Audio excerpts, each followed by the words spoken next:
Welcome, everyone. Good afternoon. How you all doing? Welcome to Build Scalable Cloud-Native Applications with Kubernetes and Azure Cosmos DB. I'm Mark Brown. I'm a Principal Program Manager on the Cosmos DB team, and I am joined today by Fabiano Fernandes. I'm Principal Engineer, Cloud Architect at Rockwell Automation. Hi, everyone. I'm Pavneet Ahluwalia. I'm a Senior Product Manager with Azure Kubernetes Service. Great. All right, let me give you a quick agenda here. We'll run down what we're going to talk about over the next 45 minutes.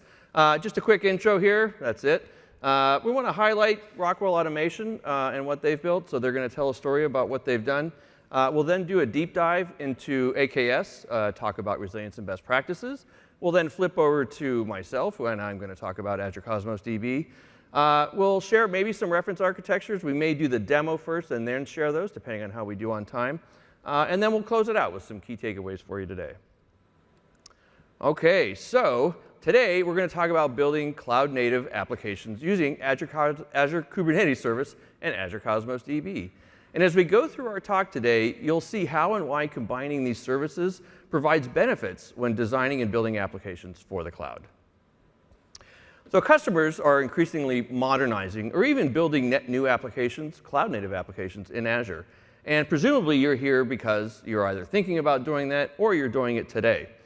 In some cases, users can take these applications and just containerize them and then just deploy them to the cloud. However, in most cases, you're going to want to take this opportunity to leverage newer architectural patterns and gain the benefits of modernizing in the cloud. Doing so makes sense on a couple of levels. Really, just to get key services to market quicker, you want to decompose and do those first. It's also more manageable, so you're going to have a better chance of success. So what are the benefits of moving to or building in cloud-native architectures? Well, a lot of it is why you move to the cloud in the first place.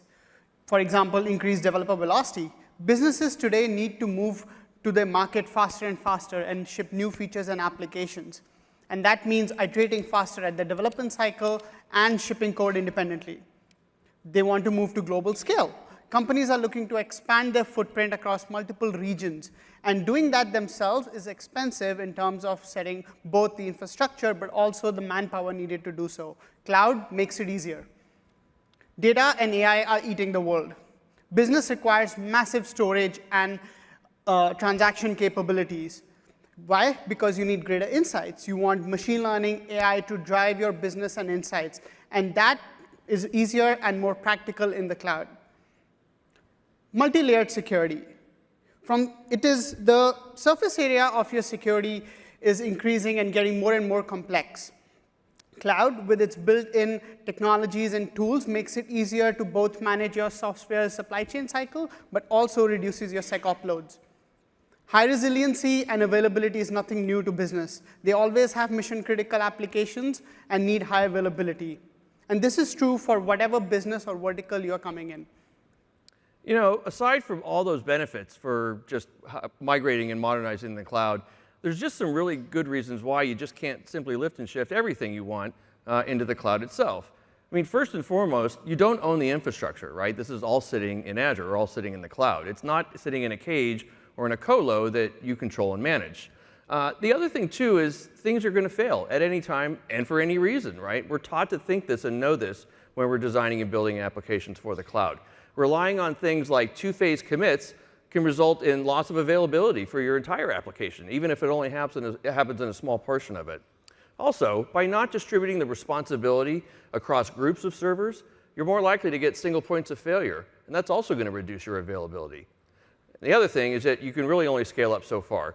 To grow, you really need to scale out those applications, and leveraging services like Azure Kubernetes Service and Cosmos DB can help you with that. In short, if you're looking to modernize or build cloud-native applications, you really need to embrace a distributed systems approach to computing. Oh, sorry. So what is distributed computing?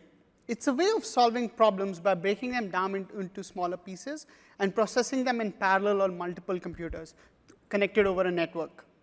This allows for greater scaling capability because you're spanning across multiple machines, which is simply not possible with vertical scale-up architectures. Theoretically, you can have unlimited scale. A good fault tolerance story because there is no single point of failure. and higher availability.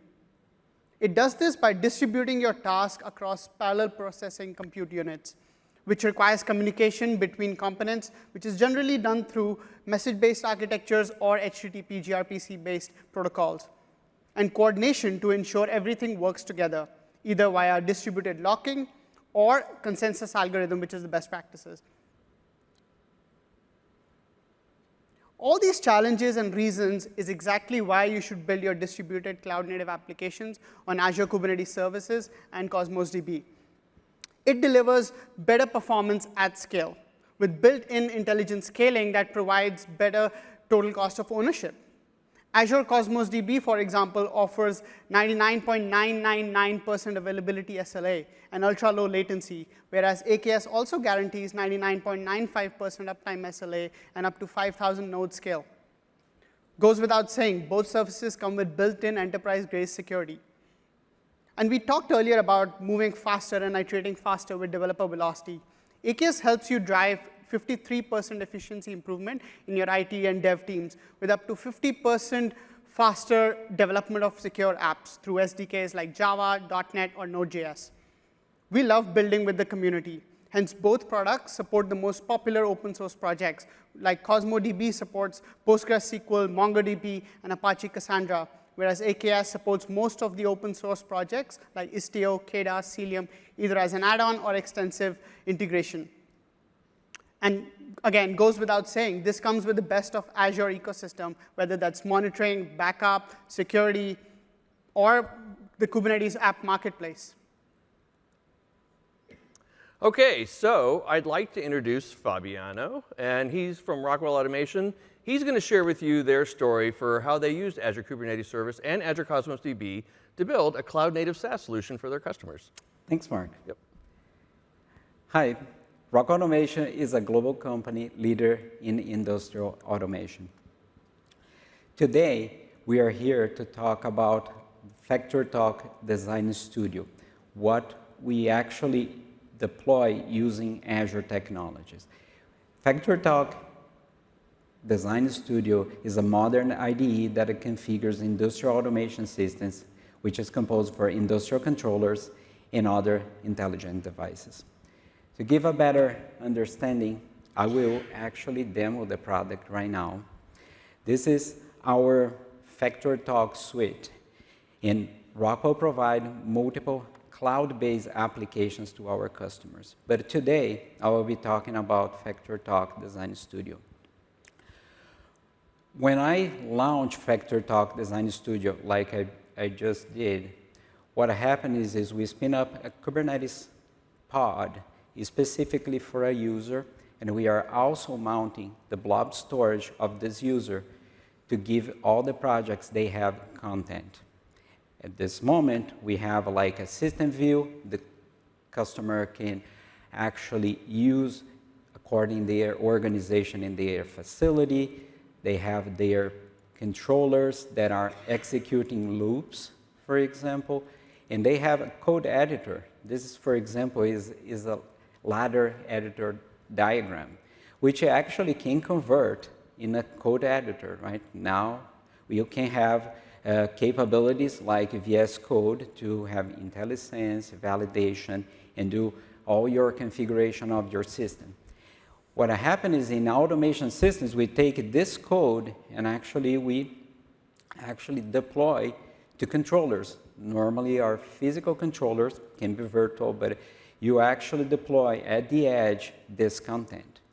In our application, we also took advantage of Cosmos DB to actually introduce all the catalog of the inventory of the Rockwell products.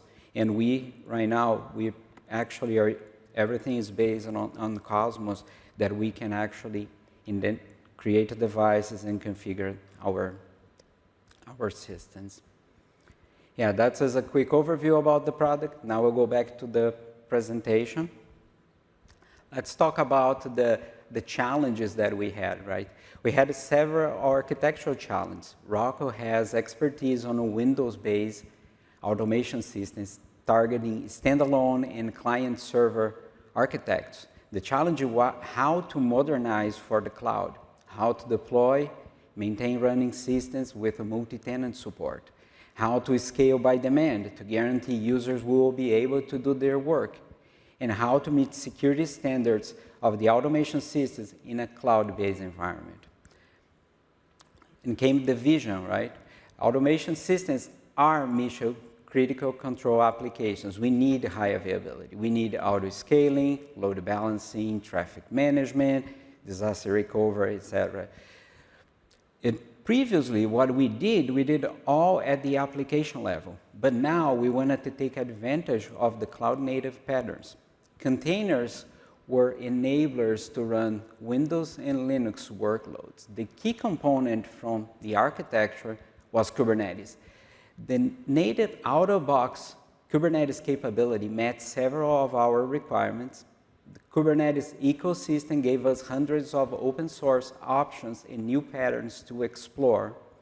Plus, Kubernetes gave us extensibility, such as custom resources and operators.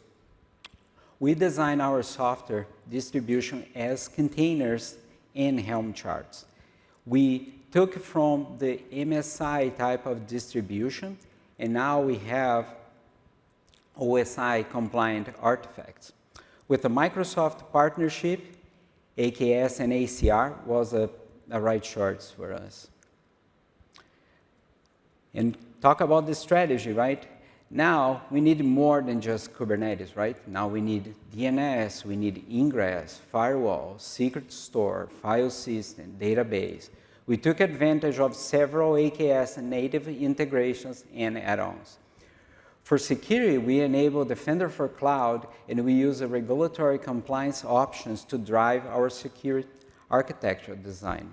Cosmos native integration and scalability is perfect for our use case. We are already using for the Rockwell's device inventory, like I showed, which will grow in the future. And in the future release of the product, we will be continue leveraging Cosmos. Node pool auto scaling, that's key for our application for several scenarios.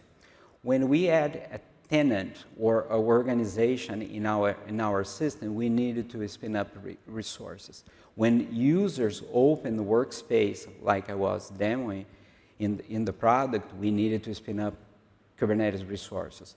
When naturally Kubernetes triggers a new pod from the horizontal pod auto-scaling, we needed to have more resources. It's natural, right? That is the way our product actually was designed to work.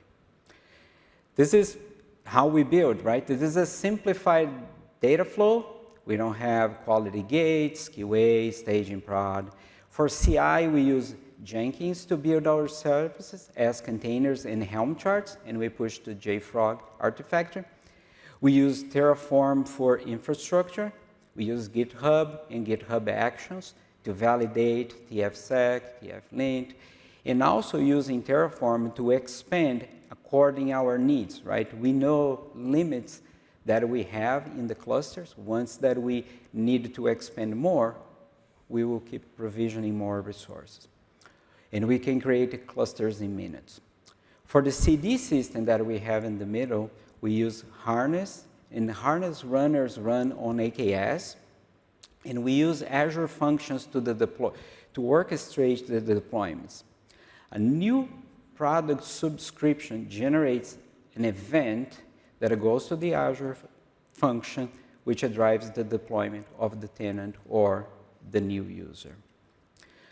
Now, we will give a quick overview about how can we use and leverage like out-of-the-box graphical interface that are available in the portal, right? We are using alerts. We are using all the tooling they are providing from Azure.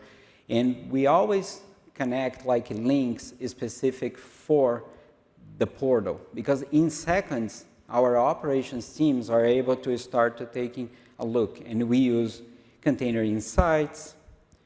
We also use log analytics, and also we use the diagnostics, right? That's being super helpful. Now we can have like a quick overview, taking some additional diagnostics for the usage, node health.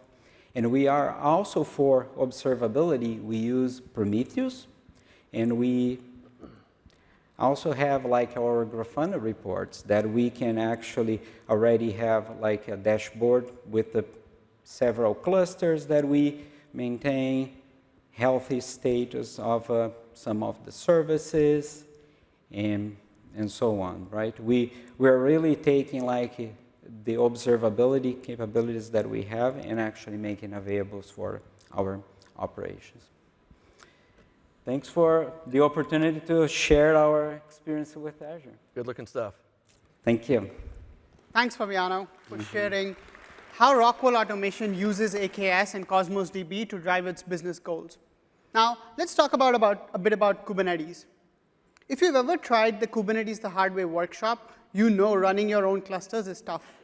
Imagine running them at production at global scale with security compliance concerns. That is tough for any business. And what's worse, it's undifferentiated heavy lifting. And that's where AKS comes in. It takes away the operational burden of managing your Kubernetes clusters and environments so that you can focus on your business logic and differentiation. Now, the question I get most often in customer discussions is, how do I make sure that my Kubernetes microservices are scaling and then I'm building a resilient architecture? Let's start with the control plane. How to think about the Kubernetes control plane scaling? Well, you don't. With AKS, you get a fully managed control plane that will automatically scale to meet your workload needs so that you can focus on your workloads. Kubernetes cluster is a multi-dimensional scale envelope, which is all served through the same control plane.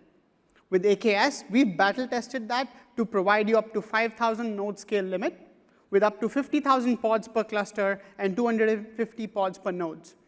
You can run about 300 load balance services in a given cluster with 1,000 nodes per VMSS node pool. Now, if you have a use case that needs you to go to even higher scale points, we would love to hear about it. So please drop a note in Bubble Chat so that we can talk to you. Now, how do you think about the data plane or the workload and infrastructure scaling? I like to break it into two parts. First, there's application scaling, which is how do I make sure that my deployment services are scaling horizontally or vertically as needed. And the second part is the infrastructure scaling, which needs to move with your application. Whether that's compute, think of VMs, whether that's networking layer, which is IPs, traffic ingress, egress, which all needs to, again, scale with your application, or storage, where you need a variety of throughput and replication needs. Let's talk about workload scaling. With AKS, you get built-in plugins that help you scale your application layer without any operational overhead. You have horizontal pod autoscaler, which is the most common scaling pattern, and we highly recommend.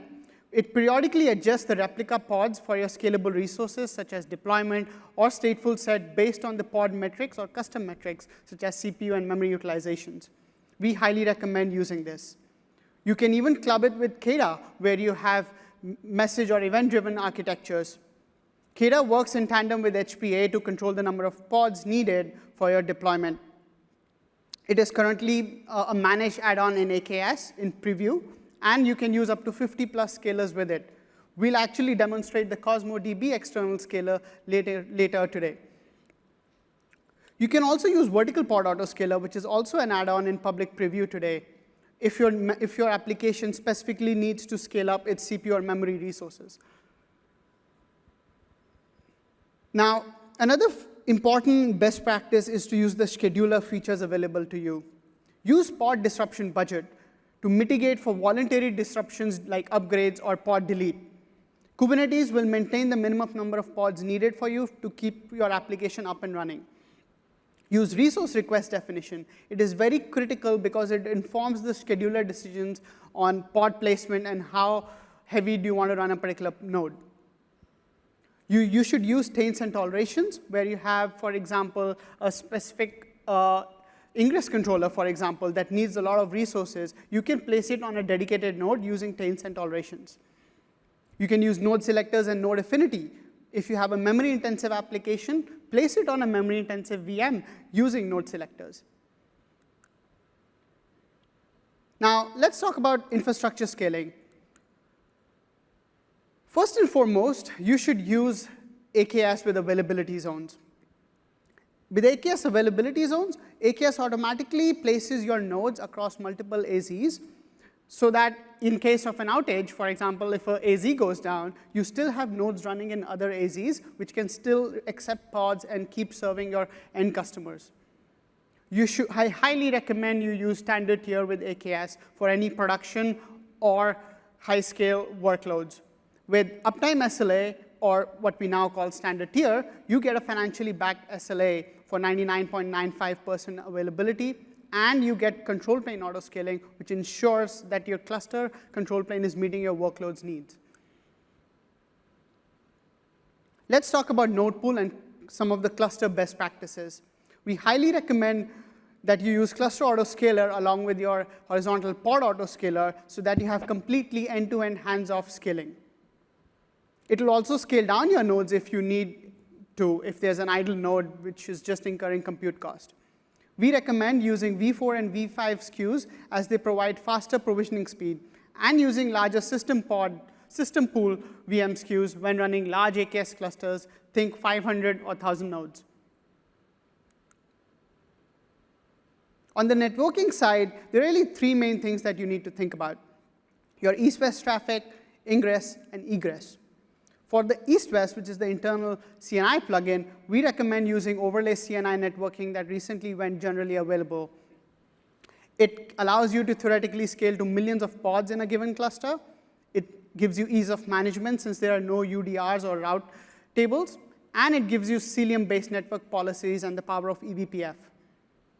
Oops. Yeah. For storage best practices, you really want to ensure that you are getting high availability and runtime performance for your applications. A Federal OS disk for better IOPS and throughput, especially when you're using stateless apps. And for your stateful apps, use CSI volumes and storage classes along with the Azure CSI driver. We are making a lot of effort to optimize the CSI driver for best performance and disk attach throughput. Use zone redundant disks because they automatically ensure that your data is replicated across 3 AZs, and you don't have to worry about that replication in your application layer. Understand the need of your applications. What throughput and IOPS do you need? And select the performance tiers for your premium SSDs accordingly. Now, we talked about in-cluster, right? Let's talk about multi-cluster. We launched Kubernetes Fleet Manager last year to help customers manage their fleet of clusters that can span hundreds of AKS clusters and enable them to manage their RBAC, workload deployments, and now even change management for multi-cluster scenarios. Kubernetes Fleet Manager makes your multi-cluster management and deployment experience easy, whether that is deploying your application across multiple regions or domain boundaries, or scaling your Kubernetes services across multiple clusters spanning multiple regions. You can do that all using the Fleet Manager that we launched last year. And today, we are happy to announce that Fleet Multi-Cluster Update is now public preview. It coordinates updates across multiple clusters in a controlled manner. So think dev test, staging, production, and allows you to roll Kubernetes upgrades across the entire fleet in a stage ring fence approach. This simplifies your change management across your Kubernetes fleet and makes it easy to treat your Kubernetes clusters as cattle rather than pets. OK. Thank you, Pavneet. So let's double click on Azure Cosmos DB in building distributed applications in Azure. So as Pavneet was showing you in his slides, you want to deploy in regions that are going to be close to your customers, whether that's a store or whatever. I mean, putting compute close to users is good. Putting your data closer to users is even better. This actually will drastically reduce the latency and will, of course, improve performance. In workloads where users are spread over large distances, the speed of light can actually become a factor. So co-locating that data closer to your users is actually going to have a huge benefit in performance for you.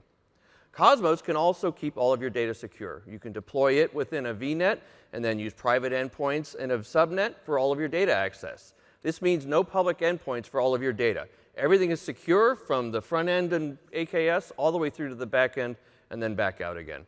Properly configured NSG policies is also going to help reduce the chances of any data exfiltration as well. So properly architected cloud-native solution using AKS and Cosmos, you're going to have VNet infrastructure in there as well. Cosmos is a great choice for customers that want to start small or where access is infrequent. Our serverless offering only bills you for what you use. This is also a great way to do dev test. You don't have to think about provisioning throughput or doing any capacity planning. Just go ahead, provision and go.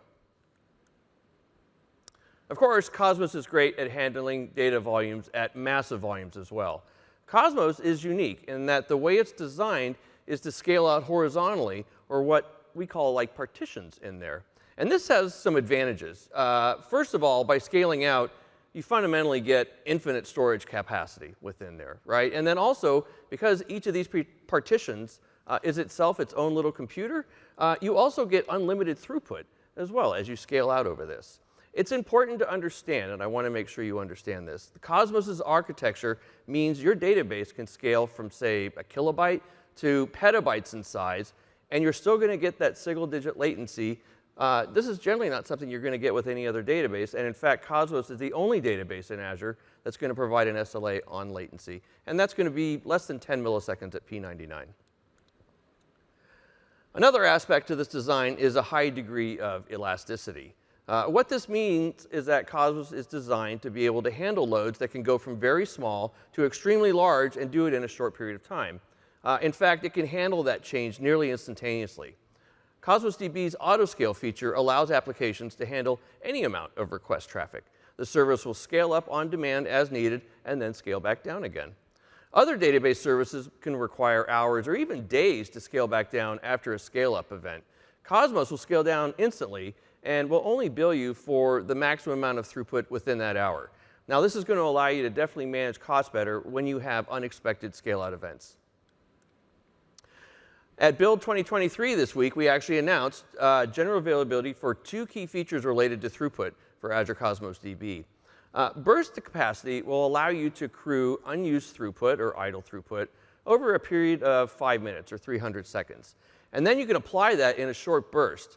Now, this is great because it allows your applications to avoid rate limiting when you have unexpected scale-out or unexpected load on your applications. This allows them to perform as expected. Hierarchical partitioning allows you to partition your data using 3 layers of partition keys. Now, this is great for customers that may be using, say, synthetic keys where they're trying to achieve higher levels of cardinality for their data. It's also really fantastic for customers that are looking to build, say, multi-tenant applications where you may have like a tenant ID and then like a user ID or a department ID, some hierarchy or natural hierarchy of data within there that allows you to basically grow that data beyond the 20 gig limit and apply greater throughput to it. So Cosmos is ideal for building native cloud-native microservices in Azure. And the main feature for why this is true is change feed. Change feed is functionally our change data capture utility within Cosmos, and it allows the database to act as like a broker or a bus for messages, to be able to send messages to other services. You can host change feed with AKS and process data in Cosmos to send messages to other services within your solution. One pattern you can implement here is an architecture pattern called materialized views. And you would use this if you wanted to, like, say, offload your queries from where you're ingesting high amounts of data. One pattern you might see this that people have talked about is like CQRS, where you want to separate the responsibilities for the ingest and then, of course, the query of the data. Really happy to announce that we announced a preview for materialized view for NoSQL. This function allows you to create and use these materialized views, which with much less complexity and also less cost, because you don't have to stand up compute to host change feed to be able to build and hydrate and manage these materialized views. We'll manage the compute for you. You just simply define them, and then we keep them up to date for you. OK, so aside from all the great integration points for Cosmos DB and things like change feed and materialized views, we really have a great DevOps story as well. Cosmos has full CRD support for Azure Service Operator, and that's for both our NoSQL API as well as our Mongo API. Users can use Bicep or ASO to create and manage all of their Cosmos DB resources. And this includes integration with Azure Active Directory and Azure Identity. So customers can create user-assigned identities for their AKS clusters and then run Cosmos using those same identities. Customers can also integrate all their end-to-end encryption within there as well for their solutions for all the data that they have stored within Cosmos DB. And that's going to be fully integrated into all the encryption used within AKS. And also, with the integration with Azure Active Directory, we, of course, also offer full RBAC support over all the data that you're going to have under management in Azure Cosmos DB. OK, the exciting part. Let's get to our demo. Let's talk about this a little bit here. So we'll walk over this. What we've got is an upstream service that's going to be powered by an AKS pod here. And it's going to jam new orders into Cosmos DB. We're going to have, I think, one pod running change feed processor. It's hosted in AKS. We're also going to have another instance of a thing we've got called change feed estimator. Now, what change feed estimator is going to do, and I'll go to this next slide, is it monitors Cosmos DB to see how far it's behind in the data as it's being processed here. So we're going to turn on this data generator. It's going to jam a bunch of data into Cosmos. Change feed estimator is going to see that it's getting further and further behind in terms of processing that data.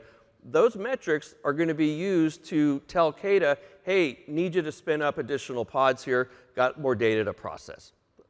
Now, inside AKS, we are running the processor application, which is nothing but processing the orders in Cosmos DB. Now, we're using Kada to scale the processor application using the external Kada scaler.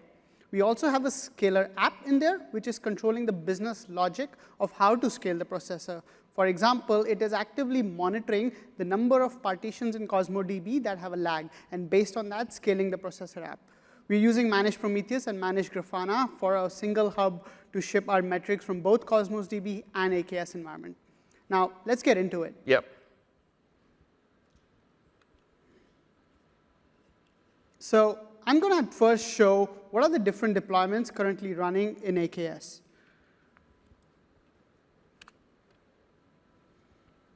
So as you can see, in our application namespace, we have the processor, scaler.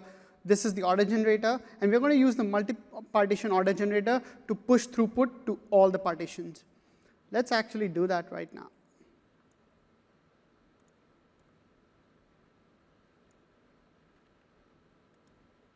I'm going to scale this deployment to 100 pods so that we are really jamming orders into Cosmos DB.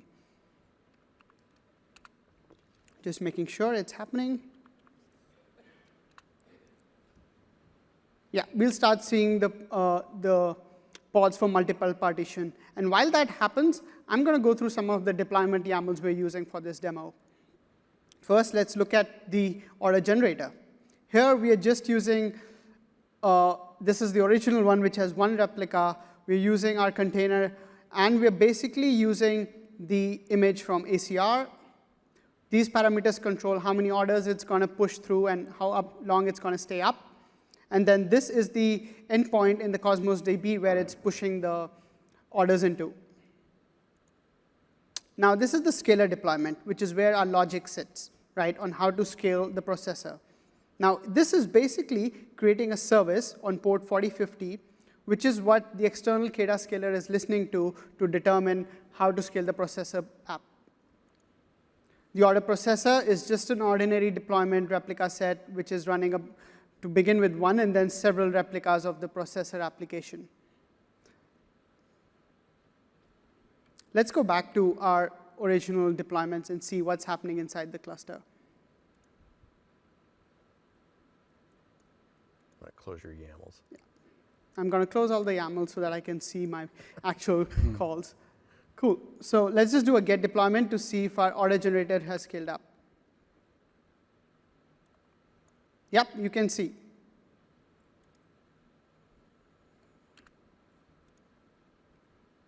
It has 100 pods now, right? So it's scaled up. Now let's switch over to Grafana, which is where I'm actually looking at my environment in detail. So these are the Cosmos DB metrics. They take a few seconds to refresh. But as you can see, the throughput into the Cosmos DB has started to go up. And we see that the latency is well below 10 milliseconds, as Mark talked about. Now, let's look at our order generator deployment. It has scaled up to 100 pods, right? It takes a few seconds for the whole system to rev up. And we'll start seeing as the lag in the scaler app, as in the Cosmos DB starts going up, so will the order processor application scaling. And I'm actually going to see the logs for the scaler to make sure that that logic is working correctly. So I'm going to pull all the pods in my cluster to find my scaler pod. There are a lot of them right now. So this is my scaler pod, right? I'm going to be using this to pull its logs. So I'm just going to do a kubectl log with that pod name. Oops, wrong command.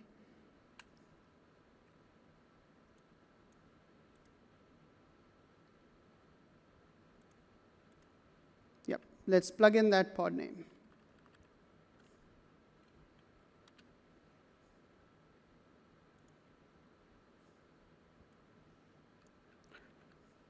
So the reason why I'm doing this is I want to show the business logic that we've put in the scaler in action. So this is the log dump, right? This is basically looking at each of the partition to determine how many estimated lag items are still there that we need to process. And based on that, it calculated the count of partitions with lag, which was equal to 10. So now with KDA, the processor app should actually have 10 instances of our processor application to meet this demand. Going back, and here you go. The processor app has started scaling up. And if you give it a few minutes, it'll actually have 10 pods running. And here we can see the end-to-end scaling from Cosmos DB scaling up its partitions to KDA scaling the AKS processor application to meet that need. Let's refresh this once more. Yeah, it's at 4 pods, and it'll start going up to 8 pods. I've actually enabled cluster autoscaler on this cluster as well. So if needed, if CPU and memory utilization starts going up, we'll start seeing new pods as well. There you go. We have 10 processor pods. That's it for now, so that we have some time for Q&A and some reference architectures. But I'm happy to field more questions about this demo later as well. Let's go back to the presentation.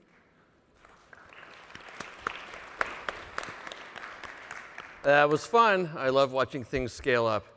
It's great. So we wanted to share just a few architecture patterns that we see customers using in the cloud. A lot of these you've probably heard of. Certainly the microservices pattern that we talked about earlier and what we showed in kind of in our demo here is one of those right here. Also another, it's a common pattern, is Outbox Pattern. So this is a scenario where you've got lots of microservices that are kind of involved in maybe long-running transactions, or they're dealing with data in different parts of the system, and you're trying to maintain some kind of consistency for that data as it goes through. Here I've got like an e-commerce shopping cart that's taking in new orders from customers. Now in a monolithic architecture, I might want to use like a distributed transaction or some kind of distributed lock to ensure my data consistency. However, in a distributed cloud environment, this is an anti-pattern. You really want to avoid this, right? That's going to be trouble for you if you lose connectivity or a message or network and availability is lost, or data becomes inconsistent in there. Outbox Pattern here shows how you can have alternating microservices as well as data to be able to process the order and then publish it to a message bus to trigger then other services to go do their work. This pattern really ensures that the data is going to remain consistent and, of course, provide you greater availability and performance. CQRS, the command and query responsibility segregation pattern, is an architecture that is used when you need separate writes and from reads. So you basically have two Cosmos DB, one which is where the end user is writing the orders to, and basically it's moving the data to materialized view, which is where other applications can query from and get their low latency for reads. This is often used in scenarios where you have a massive set of writes happening, but you need to maintain performance for your reads. There are other benefits to using this pattern as well. Yep. Another scenario that both Pavneet and I kind of touched upon earlier is this idea of multi-region deployments. I mean, here the benefits are really clear, right? Like services that are going to be deployed in this manner are going to reduce the latency for users, right? You're getting the app and the data closer to your users. Your requests are going to complete faster. The other real key aspect to this is really surviving regional events for even greater availability. Lastly is the Geode or active-active architecture. This one is similar to the multi-region, but the pattern here is about having regional pairs of deployed services versus just a multi-region deployment. All right, well, let's wrap up here. What do you say?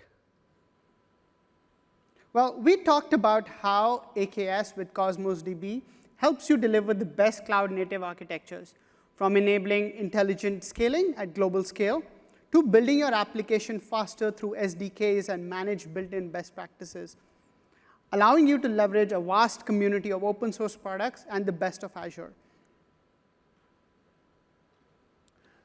Well, we hope we've showed you why you want to use AKS and Cosmos DB to build your cloud-native applications in Azure. You really can start small with serverless and then grow to any size you want to grow. It's theoretically infinite because you're dealing with a scale-out architecture rather than a scale-up. Want to close? Sure. AKS and Azure Cosmos DB is the best way to build your cloud-native architectures, part of which we demonstrated today. We would love your feedback, so feel free to throw any questions. Yep. That's it for our presentation. We'll take questions from the audience or from folks online. Thank you.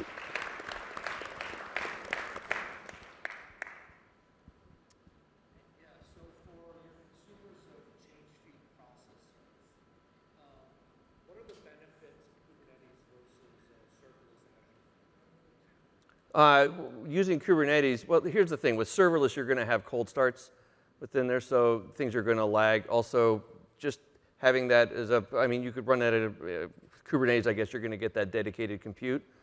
So you're going to get dedicated kind of performance out of that versus a serverless. I wouldn't use a serverless in an architecture where it was mission critical, if you would. I would use it if I was trying to save money. I mean, they're kind of at odds with each other, serverless versus having dedicated compute behind something there. Would it be harder to manage the Kubernetes compared to the serverless? Is this AKS solution? Well, with AKS, really, most of your operational overhead, whether that's creating the cluster, managing the cluster, security, scaling, is taken care by AKS. So all you really need to do is make sure what are your application SLOs, either if you're performance sensitive or if you're compliance sensitive, what are your security boundaries that you need, and really use the right features with AKS to help you get there. So not really. Your complexity doesn't increase. You have that knob to really open up how much complexity you need with AKS. And if you don't need it, you can just go with the default settings, and that helps you get your application to production. Thank you. Question from online viewer. In this scenario, can I write to a non-Cosmos database and then use Cosmos for read-only? You certainly could. I mean, one of the benefits that I talked about earlier with Cosmos is the change data capture, right? Our change feed that allows you to publish new data that comes into the system. Because Cosmos is scale out, you can ingest massive amounts of data. Cosmos will just happily keep ingesting that because we just keep adding partitions to your database to ingest that data. You add more pods with an AKS to continue to process that data, and your system can continue to grow. You can do this if you wanted to write data into, say, another database, but you're going to need a way to get it into Cosmos at some point if that's what you're going to use for your operational data store. What I have seen more typically is using Cosmos at the very front end, or the more mission critical or the more performance critical aspects of a system or a deployment like this, and then taking and using change feed to then write that data into maybe some other system of record. It could be a SQL database or an Oracle, or it could be Postgres. It could be literally anything at that point. But the kind of the critical pieces there where performance is absolutely required and guaranteed, which is why we have a latency SLA, where availability is absolutely critical and guaranteed because we have 5 nines of availability for multi-region deployments. That is a typical scenario where we would critically see Cosmos used versus, say, another one, and then read from Cosmos later. So, sorry, there's one more question. Please submit your questions to Pubble, and we can pick it up from there. So, go ahead. Go ahead.